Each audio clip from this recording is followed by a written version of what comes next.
უმაღლესი განათლების შესახებ კანონში ცვლილებები პარლამენტმა დაჩქარებული წესით განიხილა და 77 ხმით დაამტკიცა. სტუდენტები, ვინც უმაღლეს სასწავლებლებში 2025 წლის 17 დეკემბრამდე ჩაირიცხნენ და გრანტი მოიპოვეს, მის შენარჩუნებას და სრული შემთხვევაში გაუმჯობესებასაც შეძლებენ. ცვლილებები მას შემდეგ გახდა საჭირო, რაც გადაწყდა, რომ 2025 წლის 17 დეკემბრიდან საგრანტო დაფინანსება გაუქმდა და საქართველოს მთავრობის მიერ დაფუძნებულ უმაღლეს საგანმანათლებლო დაწესებულებაში სწავლის სრულად სახელმწიფო დაფინანსების მოდელით ჩანაცვლდა.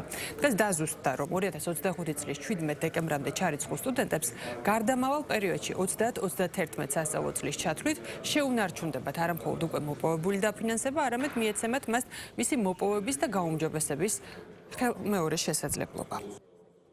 პრაქტიკულად ფარავს სტუდენტთა იმ კატეგორიას, რომელიც ახალი მოდელის მიხედვით უფასო სწავლების მოდელზე ვერ ვრცელდებოდა. მოგეხსენებათ, რომ ახალი მოდელი 2026 წლის 1 სექტემბრიდან დაიწყებს მოქმედებას. ამიტომ ჩვენ მოვიცავით ის არეალი, რომლებიც მაგალითად დღეს პირველ კურსში არიან და აქვთ სურვილი არქონის შემთხვევაში გრანტისა მოიპოვონ გრანტი, ან 50-ან 70%-იანი გრანტის შემთხვევაში გაიუმჯობესონ მაგალითად 100%-იან გრანტამდე. მნიშვნელოვანი არის, რომ სასწრაფოდ გამოცხადდეს საგრანტო კონკურსი, რომელიც ყოველწლიურად აძლევს სტუდენტებს იმის შესაძლებლობას, რომ მათ გაზარდონ მოპოვებული გრანტი, თუმცა აი ამ ცვლილებების გამო, იმის გამო, რომ დაყოვდა ეს ცვლილებები, რადგან ამ ცვლილებების მიზეზი გახლავთ დეკემბერში ამოქმედებული რეფორმა, დღემდე ვერ მოხდა ამის გათვალისწინება, ახლა კი მოხდა გათვალისწინება და შესაბამისად ცვლილება შემოდის, რომელიც ძალიან მნიშვნელოვანი არის ჩვენი სტუდენტებისთვის. ცვლილება არის ის, რომ აქამდე არსებული რედაქციით გრანტის გაუმჯობესების შესაძლებლობას იძლეოდა ჩანაწერი,